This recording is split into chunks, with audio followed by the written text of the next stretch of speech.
Importance of subsistence activities in rural Alaska.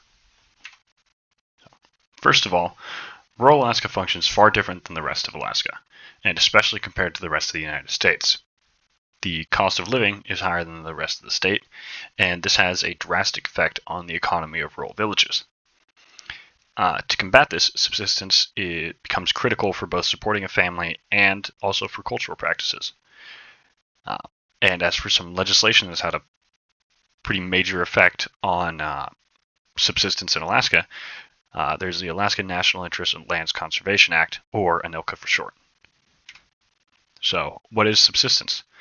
Well, Oxford Languages define subsistence as denoting or relating to production at a level sufficient only for one's own use or consumption without any surplus for trade.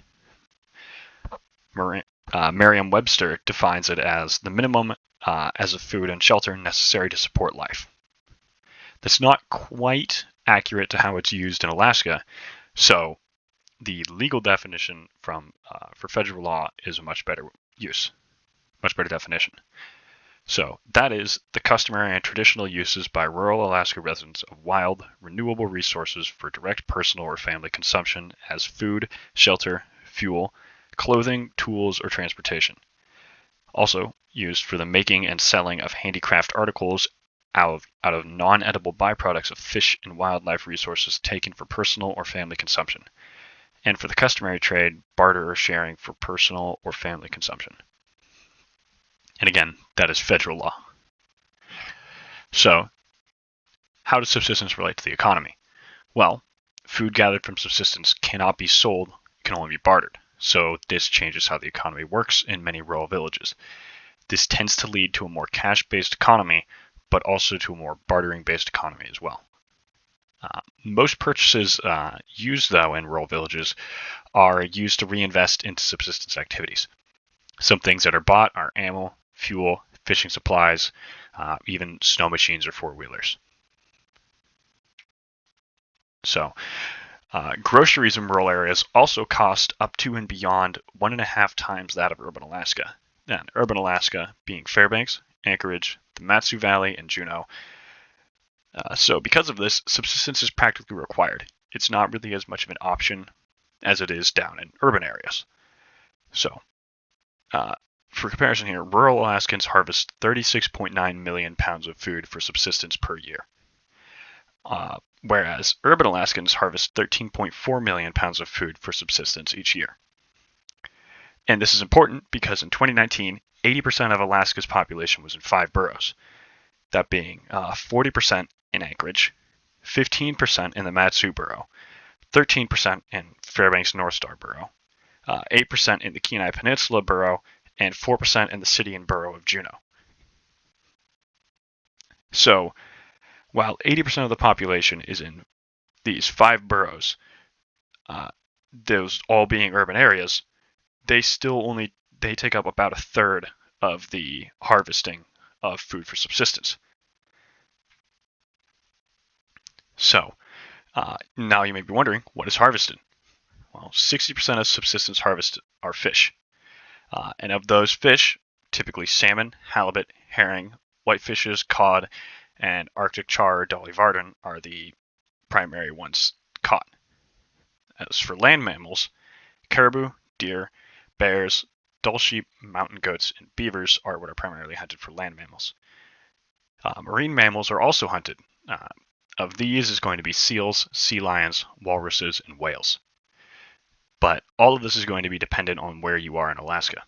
For example, in interior Alaska, here in Fairbanks, you're not really going to be harvesting any seals, sea lions, walruses, or whales. Marine mammals just aren't. You're not going to see them. So, and so subsistence is not only used for survival, though. It is also, to many, it's crucial to obviously their survival, but also to their relationship with the world around them. So, traditionally, animals were used for much more than just food. Some of the things they were used for were clothing, tools, shelter, and even transportation. As for a few examples of this, here's some traditional native clothing. This is just simply made out of furs, skins, and hairs and sewn together. But more interestingly, there's a traditional gut parka, which is made from the intestines of various marine mammals and is completely waterproof while also being breathable. As for tools and shelters, antlers and bones were used to make tools, and while hide and connective tissue was used to make string and rope to connect them. And so there's a picture of a moose antler shovel. And then there's also a caribou skin tent as far as shelters go. As for transportation, here's a kayak made from skin, bones, organs, and sinew. Although, while these are going to be more primarily used in the Aleutian Islands, but they would have larger boats with pontoons to deal with rougher waters. And also combined with that gut parka from earlier, could be attached to the kayak and help keep it waterproof and not sink. So, as for the Alaska National Interest Lands Conservation Act, or again, ANILCA for short, it was passed in 1980, and it designated over 100 million acres as new or expanded conservation areas. And that means national parks and preserves, national wildlife refuges, designated wilderness areas, wild and scenic rivers, recreation areas, and the Iditarod National Historic Trail. It also gave Alaska Natives priority on subsistence fish and wildlife, although this did not last long. In 1989, the Alaska Supreme Court ruled that ANILCA violated Alaska's constitution. As a result, subsistence federal lands and waters are now managed by the federal government. This is important because around 60%, or 230 million acres, of Alaska is federal land. Although, when that was repealed, ANILCA does give the highest priority to subsistence for consumptive use. So that means that those fishing or hunting for subsistence have a higher priority to get those animals over someone who's doing it for either recreational or commercial. So, in conclusion, costs in rural Alaska are far higher than the rest of the state, and this causes the economy in rural Alaska to be much different.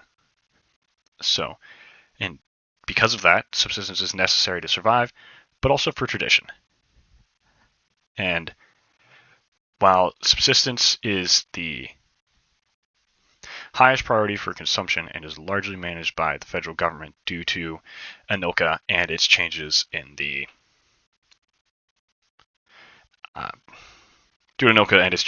after the Supreme Court decision. And there are all my references.